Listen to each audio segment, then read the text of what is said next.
What is going on, everyone, and welcome back to the channel. I hope you're all doing well. Now, today I've got for you a very special episode. It's an update to one of the most tragic stories I've read in the past year or so. Before we get into it, I will give you a quick summary of everything that's happened already. This is just a brand new update that we got a couple of weeks ago to a relatively old story now. But I will say, if you want the full context before we jump into this update, then the best thing to do is refresh your memory. Go and click the original video episode link, top line in the description, pin comment as well, whatever platform you're on. Listen to that, and then you'll know the context, and we'll get into the update with full information. But with that being said, let me just remind you about what has happened in this story so far. So what I'll do is I'll put the thumbnail on screen now from the previous episode. That will hopefully jog some of your memory. This all started with a man wanting to use his daughter as therapy for his new wife, if you remember correctly, almost like a therapy doll. And then he went to the lengths of employing a priest to go and talk to his daughter's mother about potentially letting him and his new wife into their lives. To briefly explain, what happened in the first instance was it was a one-night stand. This guy, Jeff, wanted nothing to do with the baby at all, but then after 4 years of his daughter being alive, wanted to get back involved. Now, this is all written by the daughter's mum, who, if you don't remember, is just an absolute saint and continues to be a saint in this update as well. So yeah, that's kind of what's happened so far. There have been 4 or 5 posts over the span of the last year or so. But yeah, it's time now to get into the update. Once again, if you're not exactly sure what's going on, and I don't blame you, I'm not the best at explaining things, then just go and watch the video. It will sum up everything much better than I just have done now. But for now, let's get into the update, posted just 3 weeks ago at the time of recording. My daughter's entitled father is finally leaving us alone. Hey Reddit, this came up far earlier than planned. And while I'm happy to announce that my daughter and I are finally free, there's some sad news mixed in. So just to recap once again, I, now a 34-year-old woman, have a daughter who is 6 with Jeff, a 37-year-old man. We never dated. It was a one-night stand where protection failed. I never regret having my daughter, despite Jeff demanding me to end the pregnancy, then refusing to be involved for my daughter's first 4 years of life. 2 years ago, he reappeared demanding parental rights. Our country's courts deny that since he was not on her birth certificate. His decision, and he had never paid any kind of child support. It turned out he didn't care for my daughter. All he wanted was to use her as a replacement for a child he lost with his wife. Now, before I go to the update, I did get a lot of questions to answer. First of all, did I know that Jeff was married? Well, he wasn't when we had our one-night stand. 2, are you interested in Jeff? No, I'm aromantic, meaning I do not develop romantic feelings. I don't think that's a healthy mindset for a long-term partner, so I refuse to date. I was okay with one-night stands until I had my daughter. 3, why did you send information to Jeff? As in pictures, details and dates of birthdays, celebrations, etc. OP says, because my mother recommended it and she was absolutely right. Had I not done so, he could have sued me for parental alienation. By trying to get him involved, I actually came out far better situated to prove that I'm not trying to keep him away out of spite, but because I truly think he's a danger. 4, why don't you talk more about your daughter's emotions and status? No offense, but I give just enough information on my 6-year-old. Yeah, I'm gonna say that's a weird question to ask for the emotions of a 6-year-old in a Reddit post. Okay, I don't think people on Reddit are bad, but this is the internet. I don't really need to speak in depth and details on my child's mental state or her actions. What I want to share about myself, that's fine. I'm a fully grown woman. My child, though, is another matter. I don't even post pictures of her on social media. All you need to know, for the people asking, is that she's happy, healthy, and has a father figure in her godfather. She's a normal, rambunctious little girl. And then finally, number 5, why was Jeff arrested? He got into a drunk fight. Assault charges. It's completely unrelated to my kid, but could have been used for custody matters. It ended up being unnecessary. Okay then, now let's get into the update.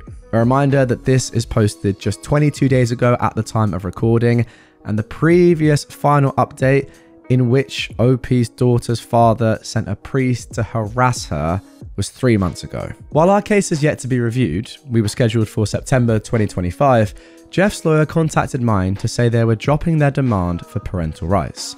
About 6 weeks ago, Jeff formally agreed to drop any claims for rights or responsibility to my daughter. I know a lot of people are going to go all over, but what about child support or inheritance? Keep reading. It should explain why it's not worth it. My lawyer went over the documents to make sure it wasn't a legal trap of sort, and he confirmed that they were exactly that. He wasn't asking for anything in return, just to drop. I didn't question anymore, I just had it signed, and now we need to wait a couple of weeks to get confirmation that everything is done. Since both parties agree on this, it should be relatively quick to get it through the courts. If it sounds weird that he suddenly just gave up, I thought the same. To be sincere, I was half tempted to snoop around, but I was way too busy making arrangements. As some people suggested, I will be moving. I won't leave the country I live in, but I plan to move closer to my support system, my daughter's godparents. It turns out there's a property less than 5 minutes away from them on sale. There's no home built yet, so I've got a lot to do, but that is my intended new home. We also got not 1, not 2, but 3 dogs. The cat probably is planning my murder. So with all of these changes, I have to admit, I didn't have time to snoop. The thing is, the whole thing came to me rather than me needing to look. I met with Jeff's in-laws. It was pure coincidence. I was waiting on some things in a store and they were there. I'd met them in passing in that mess of a Christmas party last year, but this was really the first time we talked. My daughter was thankfully at school since the topic was heavy.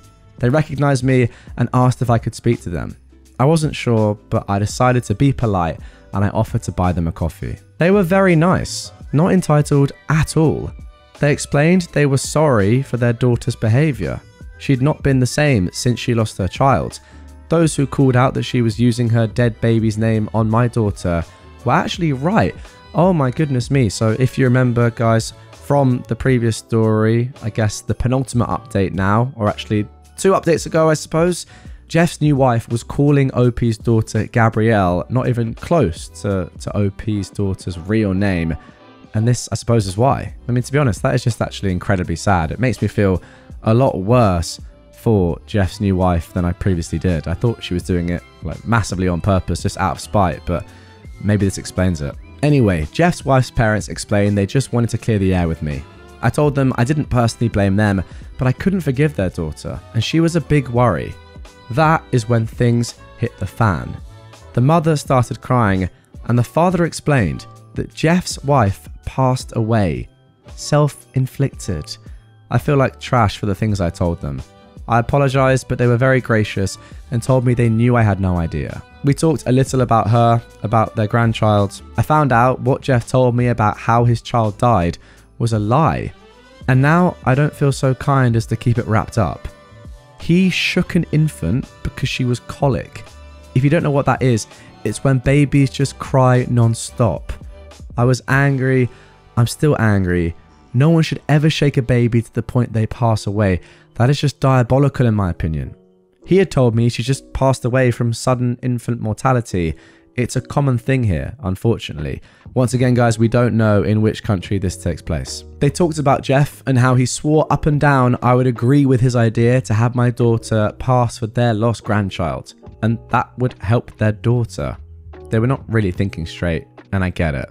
Jeff's a charmer, and mix that with grief, it goes nowhere well. There were other things said, but the main thing was they didn't want any resentment on my part to their family or their daughter. I told them that I don't hate them or their daughter and how sorry I was they had to go through all of this. They gave me a picture of my daughter's half-sister. She was a very cute baby, and I plan to one day explain things to my daughter. I think it's important that she knows. I also know where Jeff's wife and her baby are buried. I think not yet, but when things aren't as raw as they are right now, I'll take my daughter to visit her sister. I called my lawyer after to give him these new details. He did reprimand me for speaking to the in-laws alone, but he understood the situation. My lawyer is a good friend of mine, and he tends to be very blunt when I make mistakes. He promised me he's making sure that whatever ties could exist between Jeff and my daughter are fully cut legally. More things have come to light too. People were right. Jeff was pretty much lying to everyone, trying to paint himself as this saintly father that couldn't possibly be part of his one surviving daughter's life. A lot of people immediately judge single mothers here as homewreckers or prostitutes, so I had a few bad encounters with people throwing insults and threats my way. Another thing that came up, which was relatively recent, this was about 2 weeks before he gave up. Jeff began telling people he offered to marry me, but I refused, that I was always after his money. Thankfully, that one lie didn't go far with most people that know both of us, since I've made it very clear throughout my life that I'm never getting married, and I don't need his money. I got into a high income job to care for my mum, and now my daughter. I don't really care for excessive luxury. His wife passed away not long before he sent the agreement that he didn't want anything to do with my daughter. It does explain why Jeff gave up. I still think he's the most horrible human being that exists, and an entitled, murderous idiot. He felt entitled to my daughter, he failed his wife, and killed an innocent baby. And I know he knows I'm posting this on Reddit, so if you read this, Jeff, I hope if karma is real, it gives you everything you deserve. I want to say more, but I don't want to break Reddit's rules. But yeah, here's the good news mixed with terrible news. I might update this post if anything else happens, but I want to believe this is over. I just want to close this chapter and look into a new start. And OP has also left a small disclaimer at the end of the post saying, I don't know how he got away with killing his child. I have no access to police records or the investigation. I'm not part of law enforcement or involved with any judicial entity. For people asking me for more information on it, I'm really sorry, but I can't give you a full legal case. I personally don't know how some people on Reddit get access to police records that easily, because I certainly don't have access to them.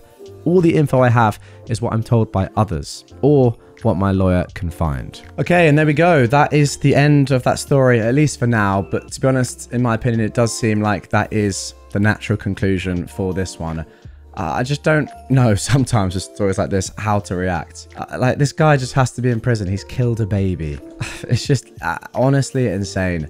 Wow, lost for words. Guys, get your thoughts on this entire story down below. Once again, if you haven't seen the original posts, I covered them all, as I said in the intro, in a separate episode. That is linked down below on whatever platform you're on, so make sure, if you still haven't, to go and watch that or listen to that, and that will give you all the context you need to formulate an entire opinion about what's happened. But yeah, I mean, it's just so sad, isn't it? I don't really know what more I can say other than it's just unbelievably tragic. I mean, to sum it up, Jeff killed his baby, then indirectly killed his wife. I don't know if it gets much worse than that. Just insane. But yeah, there we go. That is going to do it for this one, guys. Let me know in the comments down below as well if you enjoy me going back to these old stories that I've already covered, and then when there is a new update, reading that out in a separate episode. I do feel sometimes as if it might be a little bit hard for you guys to remember, or you might be a little confused as to what story it is, just because I do cover so many. And sometimes I personally as well, I'm not entirely sure if I've read out certain stories or not. I can forget sometimes. But with this one, I recognized it instantly and I knew that I had read it. And yeah, I mean, a crazy update to this one. So yeah, let me know if you want to see more like this, where I find shorter updates to older stories that I've already covered, and I have a look at them, and yeah, we get some form of conclusion, even if it is as tragic as this. But yeah, if you enjoyed, drop a like on it, I suppose. If you still don't know what I'm talking about with the original episode, it's on screen there. And make sure you're subscribed for more stories like this.